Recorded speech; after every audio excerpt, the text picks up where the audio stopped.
16-year-old Ennerdale boy is shot on school grounds. His father has told the police that he pulled the gun that killed his son. A tragic mistake.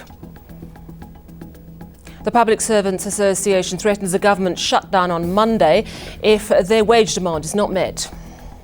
This is eNews at 8. I'm Sally Burdett. Good evening. Our top story. And a Johannesburg father is behind bars tonight. His 16-year-old son is dead, shot and killed at Fred Norman Secondary School in Ennerdale last night. Now, the father has told police that he killed the grade 11 pupil by mistake while waiting to pick him up from evening class. Today, Malungelo Boy visited the school where the tragic shooting occurred.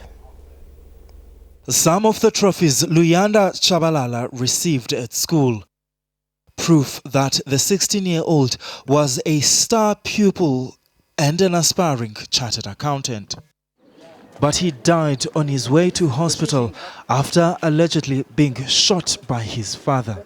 Umntwana utheme ebona imoto waya ke emotweni umefika emotweni athi uzama ukuvula ngoba ubaba bekayikhiyile imoto ayivuleki imoto aza ayishake imoto ubaba mangabe ethi uthi phapha ubona umuntu ongathi ufuna ukumhijacka so wathuka wavele wathatha isibhamu wadubula ngaleso sikhathi umntwana uyamemeza uthi baba yimina uThemba ngaleso sikhathi besemdulile. Luyanda's traumatized schoolmates, some of whom saw the shooting, are receiving support from Gauteng education officials. But there is also a key question. How was the firearm allowed into the premises of the school? Look, as the department, we don't want to actually go into the details of what might have transpired because there's a police case that has been opened now. All those details, we are also interested as the department to want to know what might have transpired. The killing happened on this spot inside the school premises. This is where the suspect's car was parked. The speculation that there was an altercation between the man and his son. Police, though, are saying that the suspect told them that he shot his son by mistake. We cannot only rely on the stories which were told by the father. We have to come up with different versions to understand whether it was negligent, whether it was murder, whether it was intentional murder, whether it was, as he said, it was fear. The father will appear in court on Thursday on a charge of murder. Malungelo Boy, Ennerdale, Johannesburg. To Cape Town, and gruesome details emerging today about the murder of little Courtney Peters. An expert witness says she would never have survived the poison she was fed. Forensic toxicologist Jacobus van Zyl is testifying in the trial of Mortimer Saunders, accused of raping and murdering the 3-year-old girl last year. Leanne Jansen has the details.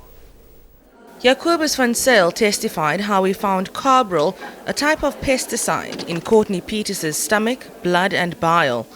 Saunders pleaded guilty to murdering the little girl by feeding her ant poison, but says it wasn't premeditated. He's also pleaded guilty to performing sexual acts on her corpse.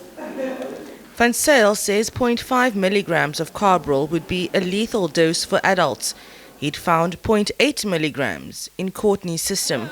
She weighed just 12.5 kilograms. A DNA expert is expected to take the stand next. Leanne Jansen at the Western Cape High Court.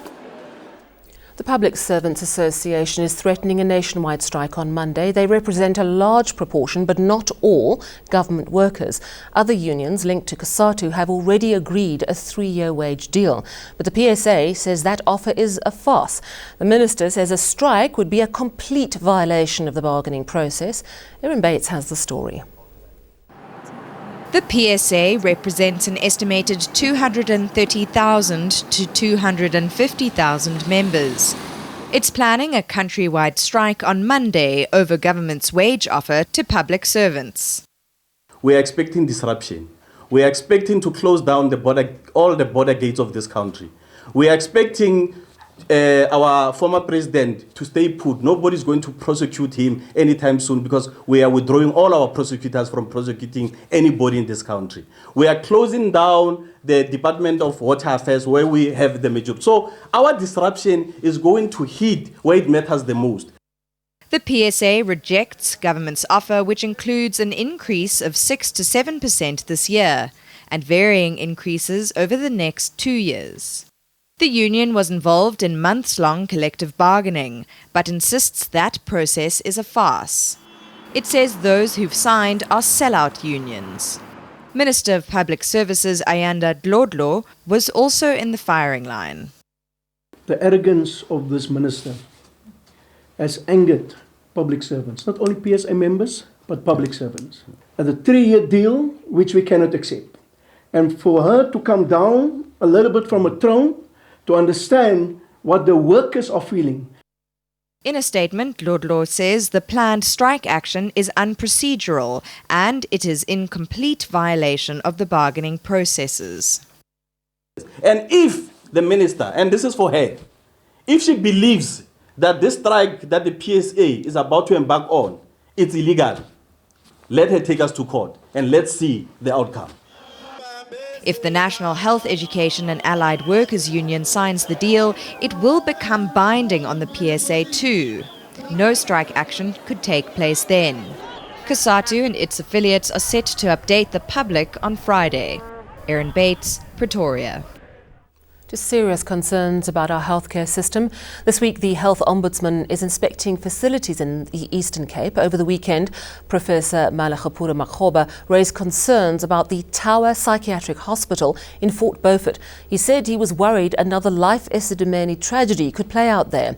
Now, one family whose loved one died at Tower Hospital 2 weeks ago hopes they will get some answers. Our reporter Sandy McCowan visited them in Alice today. This old pair of pants is the only possession the Tower Hospital in Fort Beaufort would give to Tubeka Chakachana after a 45-year-old nephew passed away suddenly 2 weeks ago.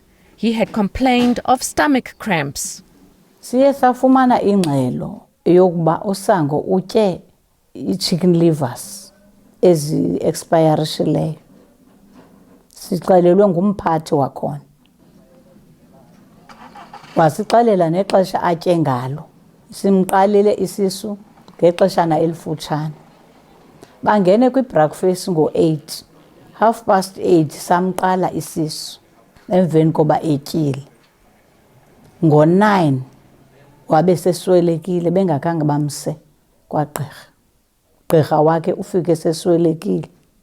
The health department denies the food was off. On Sango Chakachana's death certificate, it says he passed away from natural causes, but his doctor said he was in good health before he died. His aunt says he would beg her to transfer him to another hospital, saying he was suffering at the Tower. Ndinqwenela into ba umthetho uthathele izandla kubo aba bantu bachaze kanye yona meko bajonge kuyo. Kuba izawuphinde yenzeke lanto kwabanye abantu. Some of the allegations levelled at the hospital by a senior psychiatrist is that the food served to patients is unhealthy and sometimes expired. This will form part of the Health Ombudsman investigation. There was a report about the food as well. We couldn't find any basis for that, and we went to the kitchen. I went through that report, and there are very, very serious things which emerged on that report. But I realized that I can't release it because the issues that emerged needed an independent story. It's quite impactful. It needed an independent structure. Chakachana was buried last weekend.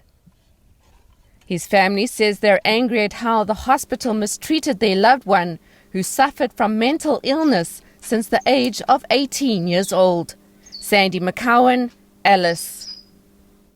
Well, amid growing concern about public health today, Trade Union Federation COSATU added its voice for calls for Health Minister Aaron Motsoaledi to be fired. COSATU says healthcare has deteriorated under his watch. It's urging President Cyril Ramaphosa to remove him with immediate effect. Last week, the Democratic Nursing Organisation DENOSA called for Motsoaledi to be sacked, accusing him of failing to address health workers' grievances. Still ahead on eNews at 8, former President Jacob Zuma issues a warning to his detractors. Provoke me.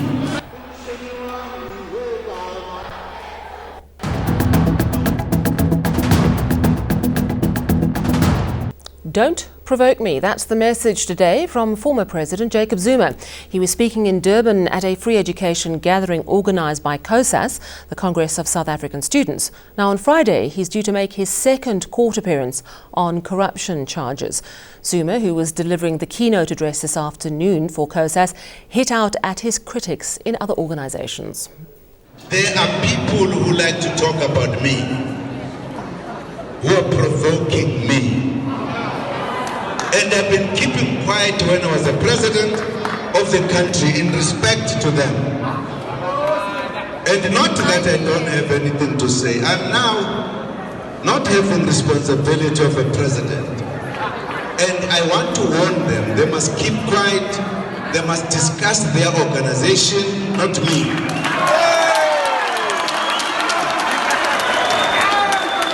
Because I have things to say about their organization and themselves.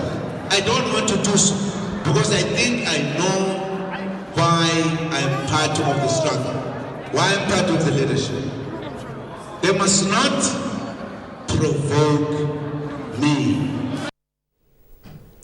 Social grants agency Sasser has told Parliament it's on track to phase out cash grants paid through Cash Paymaster services. Sasser acting CEO Abraham Mahlangu says they want to reduce cash payment recipients from 2.2 million to under 1 million within the next 3 months. Now the plan is to eventually phase out cash payments completely. Mahlangu says they're concerned about cash in transit heists and other security risks that come with cash payments. Parliament's Standing Committee on Finance has condemned Floyd Shivambu for his verbal attack on National Treasury Deputy DG Ismail Mamoniat. Now on Tuesday, the EFF Chief Whip accused Mamoniat of being un-African and disregarding African leaders at Treasury. The committee says the attack was unwarranted and inconsistent with the principles of non-racialism. Chairperson Yunus Karim says the contribution of non-Africans to the country cannot be dismissed, nor should it be excluded simply because of their race. The committee has further urged MPs to guard against adding fuel to the growing racial polarization taking place in South Africa. Now, the ANC Chief Whip Jackson Mthembu has also criticised Shivambu, saying his comments border on racism. The EFF is unapologetic and says it stands by Floyd Shivambu. Well, along with today's hefty petrol price increase, the price of paraffin has also gone up by 85 cents a litre. Now, this increase is set to hit the country's poorest and most vulnerable communities hardest, as Zekona Shona reports. Sipokazi Matiela lives in this home with her 4 children. Once a day, she makes a trip to buy paraffin for her household. This week, the price of paraffin in her area has gone up from 13 Rand to 14 Rand per litre. She's been living in this informal settlement without electricity since 2006. Social grants for her 4 children are the family's sole source of income, so the grants have to go a long way.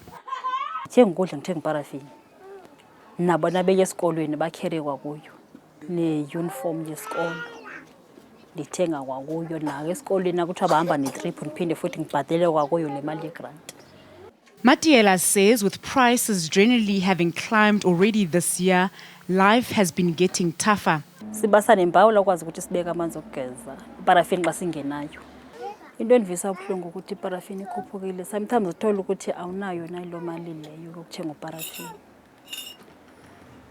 I1 litre ayikho enough. Kuze kube ngcono uma uthenga i5 litre noko iyakhava kancane 5 litre mara nje inyanga ayipheli kulo 5 litre lot. She says she'll definitely have to make changes to the way she spends money. There are hundreds here like Matiela who need more than 1 litre of paraffin per day to get by. Their increased price will not only add strain to their pockets, but also to their livelihoods. But they all accept that it's something they have no choice but to get used to. Zikhona Tshona, Alexandra Township in Johannesburg.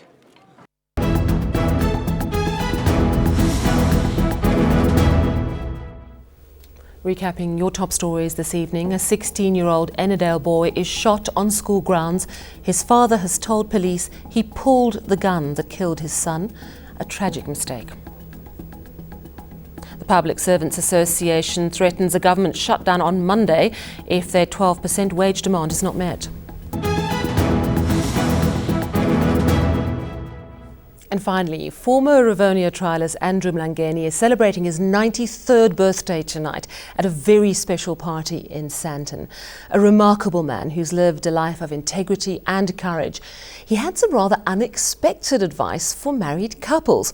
Now, his lovely wife June died in 2001, sadly, but he shared their secret to a happy marriage, much to the amusement of the guests gathered this evening. When I got married, before I got married, now recently people were asking me, you say you're 93? I said, no, they say I'm 93. What is the recipe for this? Don't feel offended, because I'm going to say what I want to say, what I like to say. I say when I got married to my wife, we agreed on one thing, by the way, at that early age, that we will not have sex every night.